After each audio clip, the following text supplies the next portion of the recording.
우리나라엔 코스닥이 있다면 뉴스쇼에는 뉴스닥이 있습니다. 월요일의 코너 뉴스쇼 증권시장 뉴스닥. 오늘도 두 분 나오셨어요. 세미래정책연구소 허성무 소장님 어서 오십시오. 네, 안녕하세요. 바른정당 노원병 당협위원장 이준석 위원장 어서 오십시오. 네, 안녕하세요. 지난주에는 구두를 짝짝이로 신고 오셨는데 와가지고 이게 아침에 방송하다 보니까 가끔 그 집을 나올 때는 굉장히 어두울 때가 있잖아요. 그래서 그래도 그렇죠. 어떻게 제 짝을 못 잡고 그렇게 신고 오셨어요? 모르다 도착해서 뭔가 발이 불편해서 살펴보니까 이게 높낮이가 안 맞는 다른 신발들을 신고 왔습니다. 제가 방송에서는 얘기 안 했는데 그게 네. 기사화가 됐더라고요. 나중에 어떻게 저도 너무 기자들이. 허탈해가지고 제가 사진을 찍어서 올렸는데 그걸 또 제가 자진 납세했습니다. 오늘은 제 짝 신고 오셨죠? 네, 오늘은 철저하게 아침에 불 켜고 확인하고 왔습니다. 이제 일상으로 돌아가고 있는 이제 이준석 위원장. 요즘 방송 출연이 부쩍 많아진 허성무 소장님. 네. 김현정의 뉴스쇼를 통해서 보석을 발견했다 이런 평가가 막 여기저기서 쇄도합니다. 아, 그래요? 저도 몰랐습니다. 이 두 분과 함께 상한가 하한가 짚어볼 텐데 우선 지난주에 이제 서울중앙지검장부터 시작해서 뭐 외교부 장관, 안보실장, 정책실장, 주말 사이 인사들 요 인사에 대해서 점수부터 좀 주고 시작을 하죠. 허 소장님 몇 점 주시겠습니까? 저는 뭐 거의 역시 95점 이상 드리고 싶어요. 역시 이준석 위원장? 저는 지난주에는 이제 취임 첫 주차에 대해서 95점 가까이 줬는데 아주 높게 주셨죠. 네, 뭐 이번에는 조금 낮추겠습니다. 90점 정도로 주겠습니다. 낮아진 이유는? 사실 저는 인물들 몇 면을 보면요. 각자 의미가 있는 인물들을 인사에 선임했다라는 생각이 들긴 드는데 예. 그 과정 중에서 이제 콕 집어서 얘기하자면 강경화 외무장관 지명자 같은 경우에는 예. 문 대통령이 말했던 인사 원칙을 일부분 깼거든요. 그 말은 뭐냐면 뭐 여러 가지 위장 전입 문제라든지 이런 그렇죠. 것들 그 문 대통령이 특히 그 후보자 시절에 거명했던 5대 어떤 이런 원칙에서 못 맞는 부분이 있음에도 불구하고 능력 위주 인사를 이제 한 것인데 네. 글쎄요. 그러면 뭐 저는 그게 뭐 나쁘다 본다기보다는 원칙이 한번 깨졌다는 측면에서 원칙이 앞으로 깨졌다. 청문회가 생각과는 다르게 뭐 순탄하지 않을 수도 있다라는 생각하게 되는 게 그래. 박근혜 박근혜 정부 되짚어서 4년 전에 생각해 보면은 예.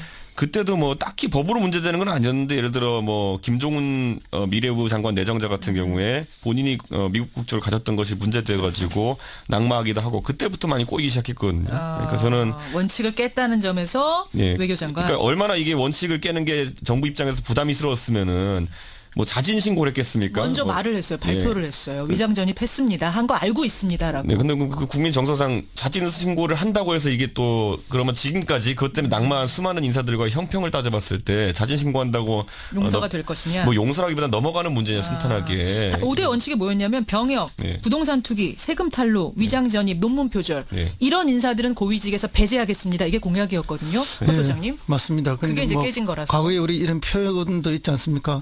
뭐 자수하여 강명차차. 있죠. 그 이제 뭐 자진 신고, 자진 뭐 이렇게 어쨌든 자수를 한 거 아닙니까? 예, 그지? 예. 근데 이제 위장 전입도 뭐 질이 여러 가지예요. 근데 이 위장 전입은 뭐 부동산 투기를 위한 그런 위장 전입은 아니고 미국에 있던 딸이 한국 들어오면서 이제 어디로 보낼 건가 해서 친척집에. 본인의 모교 쪽으로 보내고 싶어서 예. 친척집에 위장 예, 전입했다. 그래서 이제 뭐 일견 뭐 물론 그것도 당연히 뭐 비난의 대상은 받아야 되는 것이고 또 비판받아야 마땅함에도 불구하고 또 이렇게 자진해서 고백함으로써 국민들의 어느 정도의 양해는 있지 않을까 그런 기대감을 좀 갖고 있습니다. 이건 또 지켜봐야겠어요. 원칙을 깼다. 하지만 과거 위장 전입과는 조금 다르지 않느냐. 여러분의 평가는 하여튼 기대해보기로 하고 상한가부터 가보죠. 상한가. 허 소장님. 예, 지금 뭐 방금 말씀하신 것처럼 인사 태풍이 몰아치고 있는데요. 예. 뭐 너무나 이제 많은 훌륭한 인물들이 나오고 있지만 대개의 특징이 보면 스토리가 다 있는 인물들을 그렇더라고요. 주요 직책에 지금 앉히고 있는데 그 중에서도 이제 좀 눈여겨볼 사람이 장하승 정책실장이 아닌가. 장하성 청와대 정책실장, 장하성 교수, 이준석 위원장 상한가. 저는 이제 윤석열 중앙지검장 또는 이제 검찰 조직 제가 또는이라고 한 이유는 뭐냐면은 예. 둘 중에 누가 상한가가 될지 모르겠어요. 잠깐만. 윤석열 서울중앙지검장하고 검찰 조직이라면 지금으로 보면은 약간 상반된 느낌인데 왜냐면 윤석열 지검장이 일종의 팽을 당했다가 이번에 다시 쓰이면서 뭔가 개혁을 하지 않겠느냐 기대하고 이게 있는 거잖아요. 전쟁에 공격하는 쪽이 항상 이기는 건 아니거든요. 그러니까 방어전으로 이제 검찰이 아마 검찰 조직이 치를 텐데 이게 뭐 방어전이랑 기득권 방어 논리 이런 건 둘째치고 지금 검찰 같은 경우에는 상당히 좀 뭐라 해야 될까 억울한 부분도 있을 겁니다. 예를 들어 최근에 있었던 돈봉투 감찰이라든지 이런 부분에 대해 가지고 뭐 여론이야 굉장히 검찰이 예, 예. 나쁘게 이렇게 묘사되어 있지만은 사실 이걸 관행이라고 또 묘사하기도 했는데 문제가 뭐냐면 실제로 이제 관행이 맞거든요. 근데 검찰에서. 잘못된 관행이죠. 그렇죠, 예, 근데 이것을 가지고 이제 어떤 인사 태풍까지 이제 몰아치려고 하니까 예, 예. 아마 그 부분에 대해서는 검찰도 한 거를 좀 할 겁니다, 제 생각에는. 예. 그래서 윤석열이냐 아니면 검찰 조직이냐 누가 상한가 될지 모르겠다. 예, 예. 자, 그 얘기 잠깐 두고 그러면 장하성 실장 얘기부터 좀 해보죠. 정책실장. 상한가 맞습니까? 예, 뭐 저는 상한가를 충분히 주실 만한 그런 사람이라 보고요. 이제 이분은 물론 이제 그동안 이제 안철수 후보의 이제 경제 멘토 이런 역할을 했죠. 그렇죠. 근데 이번에 이제 상고 처리 끝에 모셨는데 예. 자기가 수용하게 된 그 이유 중에 하나가 이번에 초기 인사하는 걸 보니까 이 정도 인사면은 같이 일을 해도 되겠다 이런 결심을 했다 그래요. 그래서 또 사실은 뭐 이게 이 사람도 선비에 가까운 분 아닙니까? 예. 실천가이기도 자기의 입장을 바꾸어서 또 다른 분하고 일을 하려면 이게 결심이 쉽지 않는 거. 쉽지 않죠. 근데 그런 결심을 바꿀 정도로 해줬고 그게 맞아서 일을 한다는 거는 좀 대단한 결심이다 이렇게 보고요. 또 그동안의 삶이 보면은 이분은 뭐 개인적인 삶도 재벌 개혁을 위해서 소액주주 운동을 펼쳤고 또 그 실천가로서의 역할을 해왔기 때문에 예. 충분히 주목받을 수 있는데 사실 집안 자체가 명문가예요. 아니 예. 장하성 실장의 가계도가 오늘 아침 화제더라고요. 예, 예. 독립운동가 조상부터 쭉 내려오고. 그렇죠. 할아버지 형제가 사형제였는데 예. 큰 할아버지가 어쨌든 상해 임시정부의 외무부장을 했어요. 그리고 이제 자신의 할아버지도 독립운동을 했고 예. 그 밑에 작은 할아버지 한 분은 그 1929년 강주에서 그 학생운동이 일어납니다. 독립운동인데요. 예. 이 학생운동에 참여해서 이제 고문으로 돌아가셨어요. 그리고 막내 할아버지도 이제 만주에서 독립운동하셨고 예. 그래서 할아버지 형제 전원이 독립운동이 그다음에 이제 그 다음 세대인 아버지 형제간들이 예, 또 있는데 이분들은 6.25 때 예. 낙동강 전투, 압록강 전투 전부 자진해서 군해갖고 예. 이제 뭐 어쨌든 한 분은 만 14살에 갔다는 거 아닙니까? 세상에. 그럴 정도로 이제 이렇게 애국하고 애족하는 집안이었다. 예. 이제 그런 집안에 이제 3세대로 이 하씨 학렬을 가진 분들이 있는데 그래서 뭐 장하진 자기 누님이죠. 그 여성부 이제 장관. 참여정부 때 여성부 이었고. 장관을 했고 이번에 이제 본인이 이렇게 들어왔고 장하준 교수도 친척 동생. 그거는 사촌 동생이죠. 사촌 동생. 예, 장재식 전 산자부 장관 자기 삼촌의 아들인데 예. 예, 그래서 그러잖아요. 이분들이 이제 그동안 대한민국에 기여했던 것이 엄청난데 이제 이렇게 손자대 하씨 하형제 학렬 때 와서 이제 다시 또 대한민국 사회에 기여하는 그런 모습인데 정말 잘해줬으면 좋겠고 그러게요. 국민적 기대가 크다 이런 말씀도 드리면서 사실 이제 호남의 명문가를 넘어서 이제는 이제 이 세대에 와서 대한민국의 명문가로서 역할을 좀 해줬으면 하는 그런 그러니까요. 기대로 제가 오늘 상한가로 잡았습니다. 집안이 좋아서 뽑으신 건 아니죠? 예, 그렇습니다. 그것만으로 뽑으신 건 아니고. 그동안 국가에 기여한 바가 크기 때문에 뽑았습니다. 자, 그러니까 이 장하성 실장이 김상조 공정거래위원장과 호흡을 맞춰서 어떻게 개혁을 이끌어 나갈까? 요게 이제 관건이거든요. 그렇습니다. 이준석 위원장 어떻게 보세요?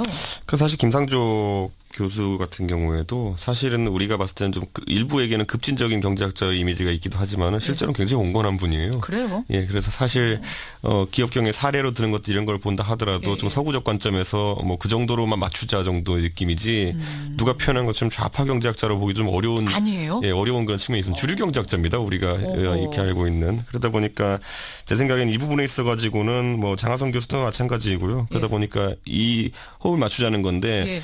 사실 재벌 개혁이라는 거는 강도가 어느 정도냐를 놓고 이제 사람들이 관심을 갖는 거거든요. 그렇죠. 그런데 일반적인 이제 관점에서는 이제 장하성 교수랑 그리고 또 김상조 위원장 정도면은 뭐 그래도 온건한 정도의 수준이다. 이것보다 더 센 분들도 많아요. 한국에 보면은 찾아보면. 야, 근데 보수 정당의 예를 들어 뭐 이준석 위원장이 그런 말씀하실지. 왜냐하면 뭐 김종인 장관 이런 분 생각해 보면요, 예, 예. 그분들은 더 센 메시지도 가끔 그분이 냈어요. 더 세요? 예, 왜냐하면 그분은 정치적 이런 그 메시지를 겸비했기 때문에 예, 예. 말을 더 세게 하십니다. 그렇기 때문에 재벌 같은 거기는 실제로 재벌의 부동산을 매각하는 조치를 했던 분 아닙니까? 예, 그게 그런 이력이 있기 때문에 아마 기업에서도 보면 이 과거에 보면 김상조 위원장 같은 경우에도 2013년에 이제 박근혜 정부 출범하고 경제 민주화라는 게 화두가 됐을 때 예. 오히려 삼성이 이분 불러다가 강의를 들었다니까요. 이게 어떤 레벨에서 어떻게 진행될지에 대해서 오히려 컨설팅을 받은 그런 이력도 있는 거거든요. 그러니까 이제 이분들은 재벌을 해체하자는 분들이 아니에요. 아니에요. 재벌을 개혁하자는 분들인데. 재벌들이 너무 벌벌 떨 필요는 없다는 얘기예요. 그럼 물론 뭐 재벌들은 떨 수밖에 없고 지금까지 재벌들은 전부 다 이렇게 반칙과 특권, 그다음에 갑질을 해왔던 게 사실 아닙니까? 예. 특히 큰 재벌일수록 더 그랬고. 그렇죠. 근데 이런 뭐 반칙과 특권, 갑질을 없애고 제도 제도 개혁을 통해서 어쨌든 그 경제 민주화를 이루는데 사실은 이제 이 경제 격차 해소가 초점이 모이죠. 그렇기 위해서 이제 제도 개선을 쭉 하자는 거죠. 그래서 여기, 뭐 예. 대표 소송제를 한다든지 예. 그다음에 공정거래법을 개정해서 더 강력하게 불공정을 거래를 뭐 없앤다든지 예. 이런 그 해서 재벌을 국민의 기업으로 좀 거듭나게 만들자 알겠습니다. 하는 그런 여기서 흐름이라고 보면 돼요. 살짝 드러나지 않은 인연이 있다면 이제 윤석열 중앙지검장이 특검에 있었잖아요. 예. 근데 이제 특검이 처음에 이제 이재용 부회장 구속 기소를 할 때 처음에 실패했다 두 번째 됐잖아요. 그렇죠. 근데 첫 번째 할 때 안 됐을 때 두 번째 되는 논리를 제공한 사람이 김상조 교수라는 이야기가 그래요? 지금 뭐 정설이거든요. 그렇기 때문에 아마 뭐 삼성 입장에서는 좀 불편한 그런 많이 불편하겠는데요. 그런 인사일 수밖에 없다라는 생각 정도 하게 되는데 그래도 저는 개인적으로는 정치 권력과 경제 권력이 있을 때 뭐 서로 견제가 돼야 되는 상황이기 때문에 예, 예. 그 정도의 긴장관계는 좋다라는 생각을 합니다. 알겠습니다. 그렇게 해서 장하성 실장 상한가, 이준석 위원장의 상한가는 조금 전에 이름이 나왔던 윤석열 서울중앙지검장, 그러니까 특검에서 뛰었던 그분이 서울중앙지검장으로 왔어요. 예. 근데 그분이 상한가가 될지 아니면 검찰 조직이 될지 어떻게 보세요? 자, 우리 잘 생각해 보면은 과거에 노무현 정부 때 검찰 개혁이 성과가 미진하고 실패했다는 평가를 받는 이유 중에 하나는 예. 어떻게 보면 조직 외의 인사를 들여와서 조직을 개혁하려고 했던 것에 문제가 있었거든요. 강금실 법무부 장관. 강금실 법무부 장관이 뭐 다 뛰어난 능력 갖고 있겠지만 조직 논리를 돌파하지 못했기 때문에 그렇죠. 그런 벽을 못 넘었어요. 이런 일이 있었는데 윤석열 지검장 같은 경우는 특수한 케이스입니다. 조직 내의 인사였다가 약간 이렇게 표현하는 것지만 약간 외부적인 성격도 띠고 있고 아하. 외부자적인 성격도 띠고 있고 그런 인사인데 저는 이번에 검찰 조직을 문재인 정부가 처음에 제어하는 빼어드는 칼이 네. 돈봉투 문제라는 것에 대해서 약간은 우려를 하게 됩니다. 왜요? 왜냐하면 이게 이 원래 뇌물이라는 게 보면 김영란법에도 정확히 나와 있는 게 뭐냐면은 8조 사항에 보면은 상급자가 하급자에게 주는 경력금조의 돈은 김영란법의 적용 대상에서 배제한다로 돼 있어요. 그래요? 그게 예외 조항이 들어 있습니다. 그렇기 때문에 이것은 뭐 김영란법 위반으로 보기도 좀 뭐하고 특정 사건에 대한 뇌물로 좀 보기도 뭐한 것이 그야말로 관행 중에 나쁜 관행 정도? 그러니까 그 금액이 액수나 이런 걸로 봤을 때 뇌물죄 인정받기 어려운 그 금액이기도 하고 그래서 이게 말 그대로 수사까지 들어가긴 좀 어려운 사안이고 결국에는 이게 좀 조직한테 좀 잘못된 관행이니까 이제 앞으로 좀 잘해보자 뭐 이런 취지의 이제 무언의 압박인데 예. 문제는 이게 딱 어느 지점에 해당하냐면은 글쎄요 예전에 보면은 박근혜 정부에서 기강 잡겠다고 공직 기강 잡겠다고 이제 뭐 성완종 리스트 들고 이제 뭐 나섰다고 오히려 이완구 총리만 잡히고 뭐 이런 것처럼 이번에 빼든 칼이 과연 우병우를 관통할 수 있을 것인가? 저는 지금 이게 나온 이유가 뭐냐면요. 결국에는 우병우 수석을 잡으려고 했는데 예, 우병우 수석이 워낙 주도면밀한 사람이기 예. 때문에 뭐 증거 인멸이든지 아니면 자기가 준비를 철저히 했든지 간에 안 잡히는 거예요. 그러니까 처음에는 법인 차량 갖고 잡으려고 그랬죠. 네, 그랬죠. 그 다음에 나온 것들 보면 뭐 특검이 가가지고 우리가 밥은 다 해놨으니까 이게 전자레인지 돌리기만 하면 밥이 될 거다. 그냥 검찰한테 넘겨줬는데. 검찰에 넘겨줬는데 구속이 안 못 됐잖아요. 잡았어요. 안 됐잖아요. 그러니까 이번에는 또 그럼 우병우 라인? 사단이라고 불리는 사람들의 어떤 이런 만찬? 관행적인 돈봉투를 가지고 이제 이걸 잡으려고 한다는 것이 사실 쉽지는 않은 거거든요. 그러니까 오히려 저는 약간 걱정되는 게 뭐냐면은 예. 이 이면에는 예. 실제로는 그럼 우병우 수석이나 아니면 그 사단을 잡을 수 있는 수단 자체가 없다는 것을 좀 증명하는 거 아니냐라는 생각이 들어서 약간 이 검찰 개혁이 오히려 보이는 것과는 다르게 어려운 지금 거 아니냐. 그러니까 사실 검찰 조직을 잡으려면 이 사람들이 얼마나 논리적이고 또 조직 방어 논리가 그럼요. 치밀한 사람들입니까? 거기에 대해서 관행적으로 돈봉투 50만 원, 100만 원 주고받는 것 같고 이 조직을 뭐 어떻게 개혁할 수 개혁까지 가느냐, 있느냐라고 했을 때는 회의적이다. 좀 약간 빼든 칼이 알겠습니다. 요것도 빵칼이다라는 생각이 드는 겁니다. 저는 이게. 빵칼 아니냐? 어떻게 생각하세요, 소장님? 이것 갖고 뭐 검찰을 개혁하거나 뭐 잡으려 하는 그런 건 전혀 아니고 그거 이거는 뭐 아니라고 단순한 중간에 일어난 이벤트라고 하나의 보세요? 이벤트에 불과한 거고요. 실제 이제 검찰 개혁은 뭐 쉬운 게 인적 청산이지만 예. 인적 청산을 통해서 뭐 어떤 개혁이 성공해 본 적이 없어요. 그거는 시간이 지나면 다시 원위치로 다 돌아가거든요. 문제는 제도적 개혁이 분명하게 돼야 되는데 네. 이 정부에서 하고자 하는 제도적 개혁은 뭐 이미 국민들이 잘 아시다시피 공수처라든지 그다음에 뭐 검경수사권 분리라든지 이런 것들이 대표적인 거거든요. 예. 근데 그걸 통해서 제도 개선을 통해서 국민의 검찰로 거듭나게 하는 것이지 뭐 이걸 통해서 뭐 사람 몇 사람을 어떻게 해서 어떻게 한다 그거는 뭐 전혀 아니고요. 다만 이거는 이제 그 초기 하나의 계기일 뿐이고 결국 뭐 그런 윤석열 검사가 지검장이 되니까 지금 검찰 내부에 반발이 있지 않느냐 이렇게 하는데 그 반발은 지금 흔히 뭐 3, 40명으로 되는 고위 간부들에만 있고 윤석열 검사가 23기인데 그 이하는 지금 어떻게 반발 없어요? 제가 볼 때는 지금 뭐 오늘 검찰 출근해서 아침에 검찰청 예, 예. 화장실에 가득 차 있을걸요. 뭐 왜요? 검사들이 화장실 가서 막 웃는다고. 좋아가지고 잘 그렇죠. 됐다고. 일선 검사들이야 뭐 이번에 그래 우에 쭉 옷 벗고 나가주면 다 승진해야 될 건데. 승진은 줄줄이 할 텐데. 저는 이번에 그래서 5기 수납하기 했으면. 저는 제가 이번에 이 인사들을 보면서요. 아까 예. 제가 살짝 운을 띄웠는데 예. 김상조 교수 영입한 것이랑 예, 그리고 예. 윤석열 지검장 임명한 걸 보면서 예. 이 둘이 그럼 공통적으로 지금 가지고 있는 과제가 뭘까 생각했을 때 뭐예요? 그리고 박근혜 대통령 뇌물죄 입증에 대한 부분 그거를 잘 처리하자라는 의미가 아주 강조된 인사라 그렇군요. 보고요. 왜냐하면 이 둘 다 그 실무자들 아닙니까? 아까 제가 그러네요. 말했듯이 한 분은 논리를 제공했고 한 분은 실제 파트너였네요. 수사를 담당했기 때문에 윤석열 지검장에게 주어진 미션은 이 수사 과정에서 어쨌든 철저하게 수사가 이루어지도록 해라 정도의 아주 국지적인 미션이고 오히려 제가 봤을 때는 검찰 개혁 담당자는 여기가 아닐 것이다. 컨트롤 타워가 윤석열 지검장이 그쪽을 신경 쓰기보다는 오히려 내부를 좀 다독이는 역할을 누구예요, 하지 않을까. 그러면? 누구? 그거야말로 이제 조국 수석의 역할에 달린 것이 아닌가라는 알겠습니다. 생각하게 됩니다. 오늘 인선 얘기하다 보니까 하한가 못할 것 같아요. 하한가 다음 주에 해야 되는 거 아닌가 모르겠는데. 근데 누군지라도 좀 들어보죠. 네. 허성모 소장님 하한가? 예, 저는 정우택 대표 원내대표죠. 아니 왜요? 정우택 원내대표 왜 조금 전에 인터뷰하고 가셨는데. 그렇죠. 5.18 그 강주 기념식에 참석하셨잖아요. 그런데 이제 님을 위한 행진곡 부르지 않았는데 부르지 않은 거는 좋지만 예. 그 부르지 않는 이유를 기자들이 물었을 때 국민적 공론화가 없었고 대통령이 우리한테 사전에 언론이 없었다 이렇게 이야기를 했어요. 그러니까 부르지 않은 건 자유지만 그렇죠. 뭐 이유가 논리가 안 된다. 논리가 전혀 맞지 않죠. 왜냐하면 국민적 공론화라는 게 뭐 딴 게 있습니까? 그러면 그때 재창이 관례적으로 잘 되어 왔던 걸 합창으로 바꿀 때 네. 그때는 어떤 국민적 공론화가 있었죠. 아하. 근데 그때 그런 문제를 제기를 했더라면 이 이야기가 옳은 말이지만은 예, 예. 전혀 그렇지 않고 이미 국민들은 그걸 다 원하고 있는 걸 예. 해준 걸 불구하고 또 본인한테 언론이 없었다 하는데 사실 이런 것까지도 본인에게 다 미리 사전 언론을 해야 될 정도는 아니지 않느냐. 재창 문제까지 네. 이거는 의논해야 왠가하면 되는 건 국회하고 아니다. 협의해야 될 문제는 아니니까 국회하고 협의해야 할 문제라면 반드시 뭐 각 당의 원내대표들하고 의논하고 사전에 알려드리고 하는 게 맞죠. 알겠습니다. 그러나 그런 정도의 사안이 아닌데도 이렇게 말하는 것은 좀 명분이 약하지 않나 이런 저는 보수 정당인 이준석 위원장의 네. 생각이 궁금하네요. 여기에 대해선. 뭐 제 생각에는 뭐 이제 원칙이 정해졌으면요 그 원칙에 뭐 맞춰가는 것이 뭐 답이 아닐까. 저는 이번 선거에 뭐 대통령 선거라는 것이 한번 치러지고 나면은 이런 것들에 대한 국민적인 어떤 판단도 이루어졌다고 좀 보는 그렇게 편이거든요. 보세요. 선거를 통해서. 그리고 이런 어떤 문재인 대통령이 좀 뭐랄까 긴급 조치 성격의 뭐 지시 사항으로 이렇게 하긴 했지만은 예, 예.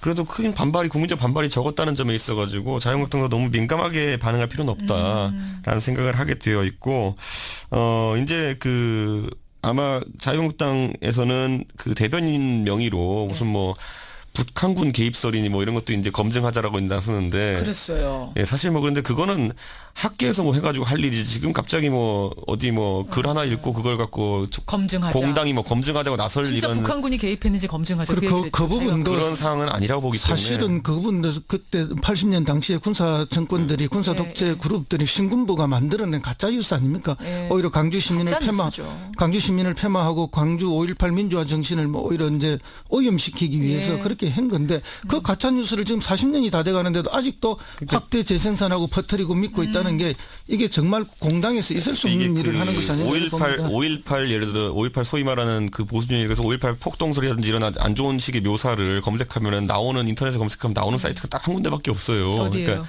뭐 일간베스트 일베죠? 저장소인데 네. 그러니까 그 아주 특정 진영에서의 특정 좀 몰려 있는 사람들이 주장하는 이론을 가지고 공당이 이렇게 받아가지고 이 당이 이렇게 얘기한다는 거는 좀 이해가 안 가는 부분이긴 합니다. 알겠습니다.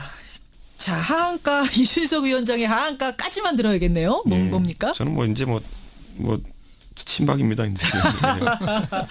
친박이 왜 하한가로 뽑혔는지는 정우택 원내대표와의 인터뷰를 통해서 서로 여러분들도 다 이해하셨을 거예요. 심지어 홍준표 추대론이 나오는 정도까지면요. 그러니까요. 제 생각에는 지난번에 제가 조원진 후보 0.1%도 예. 엮어서 얘기를 한번 한 적이 있는데 예. 이제 거기에 기대서 표를 얻으려고 하는 정치인이 없을 겁니다. 제가 봤을 때는. 친박이라는 것에 기대서. 그러니까 지금까지도 그렇게 뭐라고 해야 될까요? 최순실 사태 국면에서 보면은 예. 진심으로 친박이었던 사람이 있나 싶을 정도로 이제 좀 국면이 가긴 했지만은 요거 하나만 그럼 확인할게요. 예. 친박이 사라질 거라고 보십니까? 역사 속에서? 저는 박근혜 대통령의 사법 처리 결과에 따라서 조금은 이제 대구 경북 지역에서 특수하게 이제 다를 수 있다 보는데 전반적으로는 이제 좀 그 후광에 기대려고 하지는 않을 겁니다. 예. 하성우 소장님도 저는 뭐 여전히 대구 경북에서는 오히려 더 신화화되어서 살아남을 거라 봅니다. 좁지만 더 강하게. 그렇군요. 자, 이렇게 오늘 뉴스닥 보드엔 상한가 보도엔 장하성, 윤석열 또는 검찰 조직, 하한가 보도엔 정우택, 친박 올리면서 두 분과 인사 나누죠. 다음 주에도 신발 제대로 신고 오시고. 예. 고생하셨습니다. 감사합니다. 허성무, 이준석 감사합니다. 두 분이었습니다.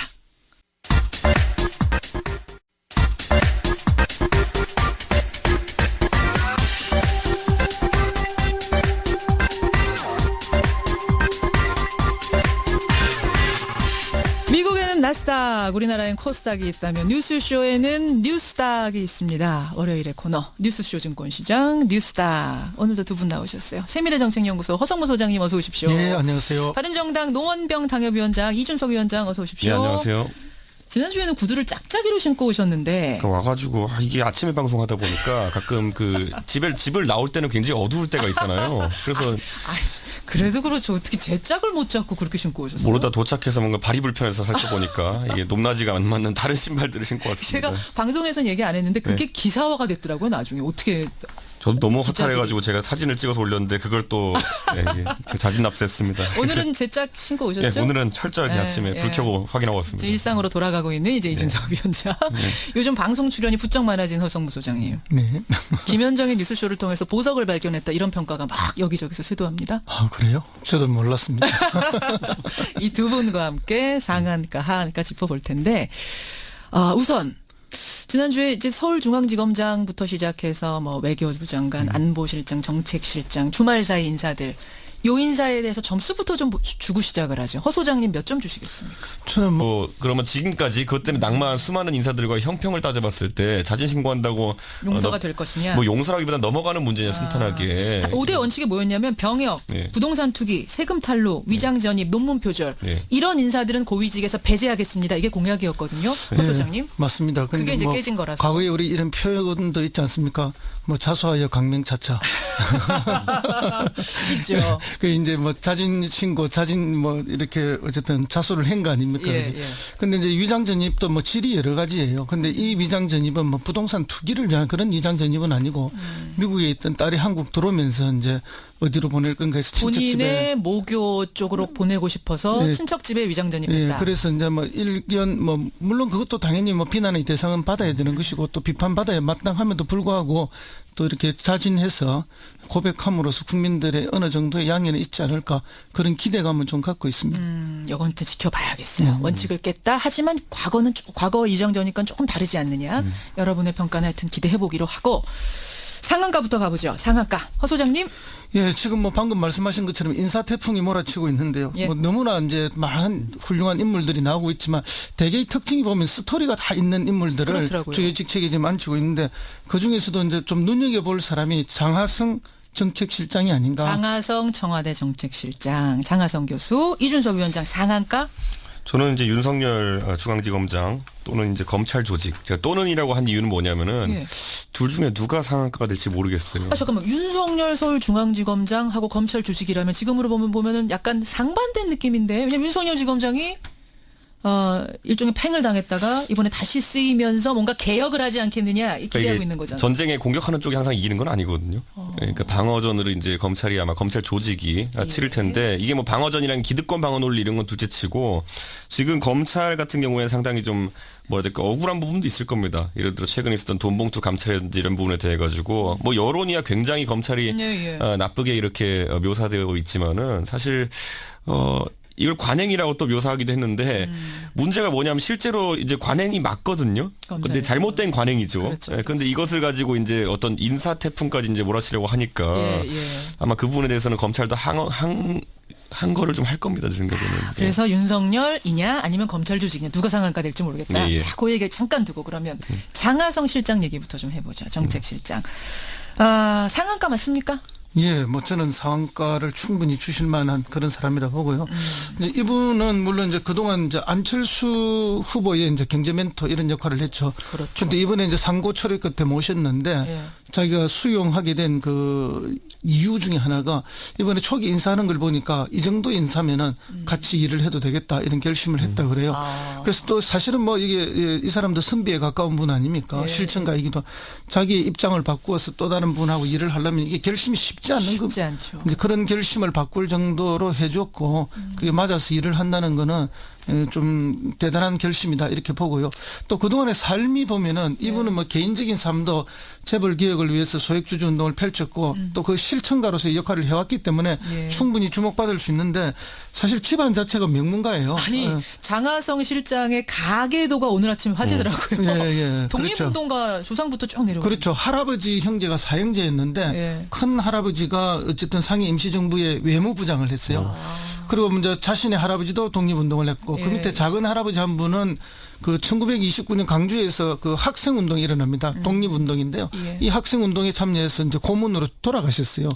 그리고 막내 할아버지도 이제 만주에서 독립운동하셨고 예. 그래서 할아버지 형제 전원이 독립운동이 그다음에 이제 그 다음 세대인 아버지 형제간들이 예, 또 있는데 이분들은 6.25 때 예. 낙동강 전투, 압록강 전투 전부 자진해서 군해갖고 예. 이제 뭐 어쨌든 한 분은 만 14살에 갔다는 거 아닙니까? 세상에. 그럴 정도로 이제 이렇게 애국하고 애족하는 집안이었다. 예. 이제 그런 집안에 이제 3세대로 이 하씨 학렬을 가진 분들이 거의 95점 이상 드리고 싶어요. 역시 이준석 위원장 저는 지난주에는 이제 취임 첫 주차에 대해서 95점 가까이 줬는데 아주 높게 주셨죠. 네, 뭐 이번에는 조금 낮추겠습니다. 한 90점 정도로 주겠습니다. 낮아진 이유는 사실 저는 인물들의 면면을 보면요. 각자 의미가 있는 인물들을 인사에 선임했다라는 생각이 들긴 드는데 예. 그 과정 중에서 이제 콕 집어서 얘기하자면 강경화 외무장관 지명자 같은 경우에는 예.